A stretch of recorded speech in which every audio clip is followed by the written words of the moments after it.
cette vidéo sera du coup en lien direct, pardon, je vais y arriver, avec l'article sur nos activités pour Halloween. Donc en l'occurrence, vous avez le lien en barre d'infos pour retrouver toutes les activités que nous avons faites à Halloween. Cet article sortira le lundi 2 novembre. Donc en l'occurrence, là, je pense que cette vidéo, vous l'aurez peut-être dès lundi en même temps que l'article. Donc tout devrait fonctionner correctement. Je vous présente aujourd'hui tous les livres que j'ai sélectionnés cette année pour nous accompagner pendant notre semaine d'Halloween qui vient de se terminer pour vous. Et nous, on est en plein dedans. Mais voilà, je vais vous présenter tout ça parce que ça peut vous donner des idées éventuellement pour l'année prochaine. Voire même nous, ce sont des livres qu'on lit au cours de l'année parce qu'on aime beaucoup le sujet des sorcières, des choses comme ça. Voilà, nous, on n'est pas du tout à la maison pour faire Halloween de façon à faire peur ou quoi. Mais par contre, on parle vraiment de tout ce qui est autour du sujet. Voilà, le but étant d'amener les enfants à découvrir en fait l'univers d'Halloween autour de la fête des morts, de tout ce qu'il peut y avoir. Bref, je m'arrête là, sinon l'introduction va encore durer des heures, je vais encore trop blablater et comme il y a, vous le voyez, pas mal de choses à vous présenter, j'y vais tout de suite et j'ai décliné en fait cette vidéo en 3 groupes de livres. Donc les livres à CD pour pouvoir écouter les histoires en toute autonomie pour les enfants, plus nous après on peut leur faire la lecture évidemment. Ensuite, il y aura 2 livres voilà, qui sont pas vraiment des histoires mais qui permettent de découvrir l'univers des monstres, des fées et des sorcières. Et après, il y a toute ma sélection d'histoires à lire avec les enfants, évidemment. Donc les premiers, comme je disais, ce sont les livres avec CD. Donc je ne sais pas si vous pourrez le retrouver celui-ci puisqu'il s'agit d'un magazine.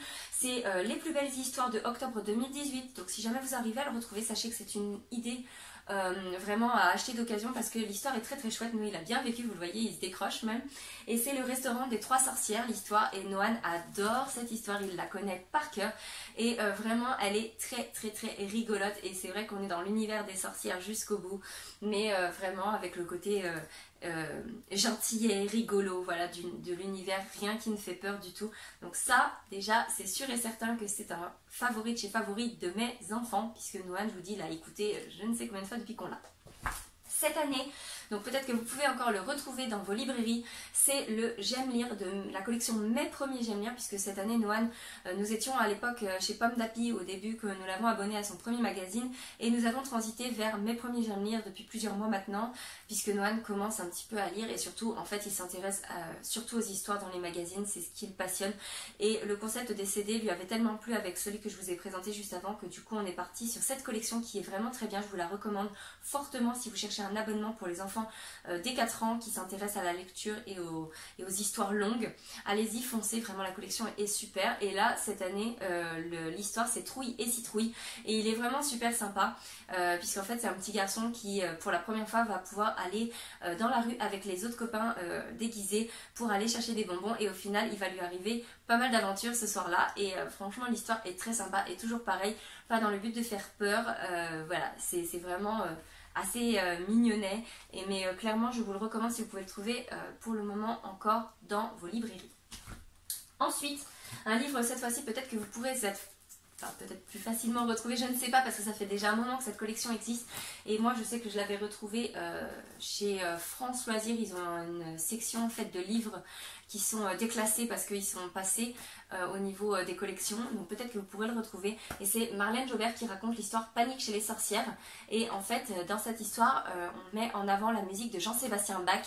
Donc non seulement c'est une histoire de sorcière, mais en plus, il y a toute la musique de Jean-Sébastien Bach à l'intérieur. Donc je trouve que c'est à la fois ludique pour faire découvrir une histoire de sorcière, mais aussi pour plonger les enfants dans l'univers de la musique classique avec Jean-Sébastien Bach qui est derrière et qui, voilà, fait vraiment une très très très belle musique. Il faut dire ce qu'il y a, si vous aimez la musique classique, vous savez de quoi je parle, mais je pense que c'est toujours très intéressant de faire découvrir cet univers aux enfants et l'histoire en plus est très très chouette. Voilà. Ensuite, donc nous avons 2 livres que j'ai sélectionnés pour parler, comme je vous disais tout à l'heure, des monstres, sorcières et fées. Il y en a un à nous et il y en a un à la bibliothèque. Donc l'année dernière, j'ai eu la chance de recevoir les albums Kitty Dog sur les monstres, pardon. Et en fait, c'est un livre pop-up avec énormément d'animations à l'intérieur. Il est magnifique, comme vous pouvez le voir au niveau des couleurs. Et au niveau donc des présentations, il y a beaucoup de choses à découvrir un petit peu partout pour l'enfant, ce qui fait que c'est très ludique. Il y a un côté un petit peu histoire, donc c'est-à-dire qu'au fil des pages, on est un petit peu comme dans une histoire, mais c'est surtout qu'il y a beaucoup d'informations qui sont données sur les différents monstres qu'on peut croiser. Et ça, je trouve ça vraiment très très chouette, et surtout le côté animé fait que ça rend vraiment très très vivant ce livre. C'est une très très belle édition, j'aime beaucoup tout ce qui touche au Kiddy Duck, vous le savez, si vous me suivez depuis longtemps, c'est vraiment quelque chose qu'on a sur tous les modèles qu'ils ont, puisqu'en fait ils ont plusieurs univers Kiddy Duck. Vous avez les petits classiques pour apprendre des choses, vous avez les Kiddy Duck album, les Kiddy Duck plus en type encyclopédie qui sont plus gros sur des sujets plus étoffés, toujours pareil avec des pop-up. Et donc là c'est une collection vraiment que vous pourrez retrouver sur le site directement dédié à Kiddy Duck. Donc n'hésitez pas à aller jeter un coup d'œil si ça peut vous intéresser, ça peut faire des super cadeaux de Noël en complément aux petits. Et ensuite, donc celui de la bibliothèque, c'est un éternel de chez l'imagerie de chez Fleurus, donc avec l'imagerie des sorcières et des fées. Donc bah voilà, on est carrément dans le thème pour Halloween puisqu'on en parle beaucoup. Et voilà, il est très très sympa, les illustrations sont vraiment très chouettes. Moi je sais que c'est l'ancienne collection et il me semble qu'ils ont ressorti avec des petits trucs en plus, voilà, avec des flashcodes. Mais voilà, en fait j'ai trouvé ça très sympa, les illustrations sont très colorées, très sympathiques et amènent toujours l'enfant à prendre du plaisir à les feuilleter. Cette collection est vraiment très bien faite. Et en plus il y a des activités dedans, il y a des histoires, il y a des informations sur les différents personnages. Donc c'est vraiment un livre qui est très complet. Maintenant on va passer aux histoires et je vais commencer tout de suite par une nouveauté aux éditions Kiman. Il s'agit de Gustavo le petit fantôme et j'ai adoré ce livre, il est tellement mignon parce qu'en fait l'enfant peut vraiment s'identifier au petit fantôme puisqu'en fait il s'agit d'un petit fantôme qui est tellement timide qu'il n'arrive pas à se faire d'amis et il est malheureux et il va essayer de tout faire pour passer cette timidité et se faire des amis. Et vraiment l'histoire est très mignonne, les illustrations sont juste magnifiques. On est vraiment sur l'univers, je vais faire un lien avec Disney, de Coco. Voilà, de tout ce qui est El Dia de los Muertos. On a vraiment ce côté très dessiné. Je vais le rapprocher de vous. Voilà, donc vous voyez, on retrouve vraiment les traits de ce qui fait vraiment l'univers de Coco.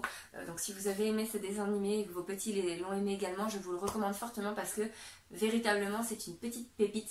Et il est très très beau, il est aux éditions Kiman au prix de 13,50 € et c'est la nouvelle collection foncée.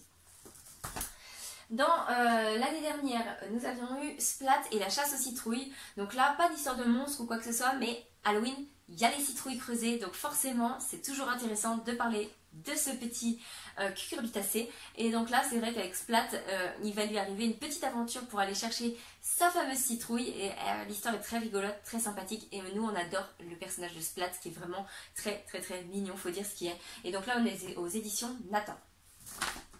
Ensuite, un livre que j'avais trouvé, il me semble en brocante, si je ne dis pas de bêtises, c'est Ouh, les monstres de sous mon lit. Et c'est un livre pardon, que vous trouverez peut-être d'occasion, qui a été édité par Tourner les pages jeunesse. Et voilà, il est très sympathique. Et en fait, c'est une histoire qui raconte aux enfants comment vaincre leur peur des monstres sous le lit de façon très rigolote. Voilà, tout simplement. C'est pour amener l'enfant à un petit peu dédramatiser le moment du coucher et les peurs qui peuvent surgir en lui par rapport à des monstres éventuellement sous son lit. Donc voilà, c'est un sujet... Noah n'a jamais eu peur des monstres sous son lit, mais voilà, on aime beaucoup ces petits livres quand même pour dire que si jamais il y a une peur qui arrive, bah voilà, on a de quoi enrayer et ça va bien dans le thème. Ensuite, Plus de l'âge de Edena, c'est un petit livre que Noël avait eu quand il était vraiment tout petit. C'est les images qui bougent, qui est là, attention. Et donc là, c'est une petite souris en fait qui va barbouder la nuit. Et donc malheureusement, là, il va falloir que je recolle parce que Edena a arraché le morceau. Mais sinon, tout le reste en fait est assez animé et l'enfant est vraiment invité à découvrir ce qui se passe dans le livre. Et à chaque fois en fait il y a des ombres qui font peur et on découvre qu'en fait c'est d'autres animaux tout simplement, de la forêt. Et les illustrations sont vraiment très jolies. Et là on est sur un livre aux éditions Thomas Jeunesse. Ensuite, un livre pareil que j'avais trouvé, je crois chez Emmaüs, celui-ci, c'est 3 histoires de Minilou. Et en fait, dans ce livre, il y a l'histoire de Minilou fête Halloween. Vraiment, c'est une histoire pareille qui est très sympathique, où Minilou en fait va même rater Halloween. Je ne vous dis pas tout parce que si jamais vous ne l'avez pas encore lu ou vous allez le lire à vos enfants, ce serait dommage que vous sachiez la chute. Mais il est très très rigolo. Nous on a beaucoup aimé et ça fait déjà un moment que j'ai ce livre. Je ne saurais vous dire s'il est encore trouvable, mais peut-être que l'histoire en tout cas a été rééditée puisque Minilou a une collection dédiée, donc vous allez certainement pouvoir retrouver au moins cette histoire toute seule. Ensuite, j'ai sorti Devinez quoi, que j'avais gagné un concours avec Milan Jeunesse. Et là, en fait, il y a une petite sorcière dans l'histoire. C'est pour ça que j'ai pris ce livre. Mais tout ne tourne pas autour de la sorcière, évidemment. Et là, par contre, c'est un livre qui peut rentrer dans notre sélection pour Halloween par rapport à la présence de la sorcière. Mais en fait, il faut savoir que c'est une histoire qui met en humour la chaîne alimentaire et qui est très rigolo, j'ai trouvé vraiment sympathique. Donc voilà, il est en plus très joli, je trouve. Au niveau des illustrations, c'est très épuré au niveau du choix des couleurs, un petit peu girly comme ça, mais mon fils l'a adoré et il est vraiment très rigolo parce qu'en fait il y a une redondance au niveau de la lecture et donc du coup l'enfant peut limite en fait le réciter après. Ça devient presque un poème. Et il est 11,50 €, voilà, j'ai pris. Ensuite, un livre de chez Circonflexe, aux éditions Circonflexe, c'est Le Monstre Amoureux. Et moi, je l'avais trouvé chez Nose, mais il est vraiment très très sympa ce livre. Il est au prix de 13 € en prix voilà, de base, mais vous pouvez peut-être le retrouver. Et en fait, on retrouve les monstres classiques. Et là, on voit bien le monstre de Frankenstein. Et en fait, le monstre de Frankenstein va tomber amoureux et tout le monde va se moquer un petit peu de lui chez les monstres parce qu'en fait, ils comprennent rien aux sentiments amoureux. Et voilà, ça part un petit peu dans tous les sens. Et c'était un livre très rigolo sur le sentiment amoureux et les moqueries qu'on peut subir finalement quand on est enfant par les petits copains qui comprennent pas forcément tout.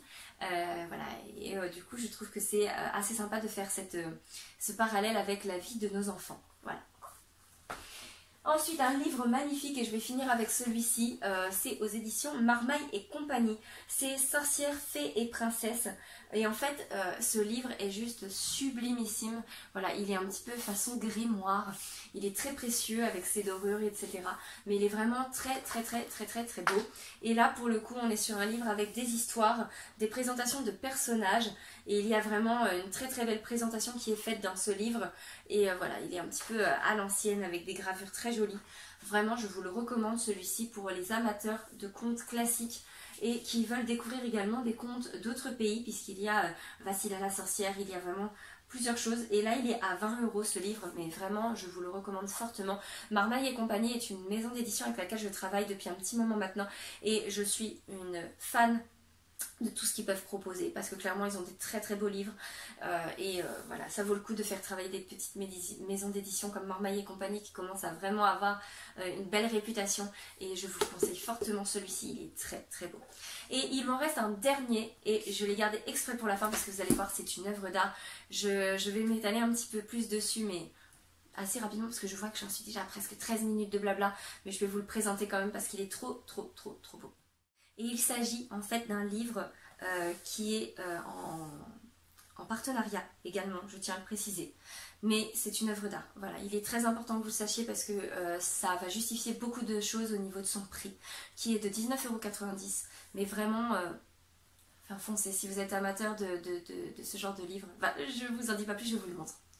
Voilà, il s'agit de la famille Appenzel, l'étonnante famille Appenzel qui a été écrite par Sébastien Pérez et mis en scène avec des magnifiques illustrations de Benjamin Lacombe. La couverture est toute en simili-cuir, toute gravée. Je ne sais pas si vous verrez bien les détails, mais c'est juste un bijou ce livre. Voilà. On est face à un vrai bijou. Je l'ai déjà lu 3 fois avec Noan, il a adoré l'univers, mais vraiment magnifique. Et en fait, il s'agit d'une petite fille qui retrouve l'héritage légué par sa grand-mère pour découvrir qui sont ses ancêtres et quelle est l'histoire de sa famille, qui est une famille extraordinaire. Cette histoire a été inspirée par, à l'époque, entre guillemets, les monstres de foire, ces humains un petit peu extraordinaires qui avaient des choses complètement différentes des humains classiques. Et du coup voilà, ça a été tourné autour de ça et on est sur des illustrations faites à l'ancienne, façon sépia, un petit peu comme ça. Mais Benjamin Lacombe, je suis adepte de son art, de son talent, vraiment. Parce que regardez-moi ça, on dirait vraiment des gravures anciennes. Les illustrations sont juste sublimissimes, les expressions des visages sont juste magiques. Alors, il y a mon conjoint qui vient de rentrer, donc du coup vous avez entendu Gypsy passer sur le parquet. Et voilà, vous avez vraiment des choses très jolies. Et en fait, ce n'est pas une histoire au sens conte ou quoi que ce soit. On est vraiment sur plus un descriptif à chaque fois des différents personnages et on retrace une histoire de famille comme on pourrait retracer une histoire dans nos albums photos à nous. Et voilà, on retrouve même les animaux de compagnie de la famille. Mais clairement, on est vraiment sur quelque chose de magnifique. C'est un cadeau, un bijou. Un bijou, il n'y a pas d'autre mot. Ce livre est vraiment précieux. Il faut dire ce qui est. Donc je vous le recommande fortement si vous aimez ce type d'ouvrage. Foncez et encourageons les auteurs et les artistes qui sont derrière ce genre de livre parce que clairement là il y a un boulot juste de malade et je souhaite vraiment de tout mon cœur que ce livre rencontre le succès qu'il mérite. Voilà, et si je peux contribuer à ça, et ben j'en suis très fière parce que véritablement c'est un bijou. Voilà, c'était le petit dernier, j'espère que cette sélection vous aura plu. Il y aura un post dédié à ce livre sur Instagram parce que vraiment il le mérite.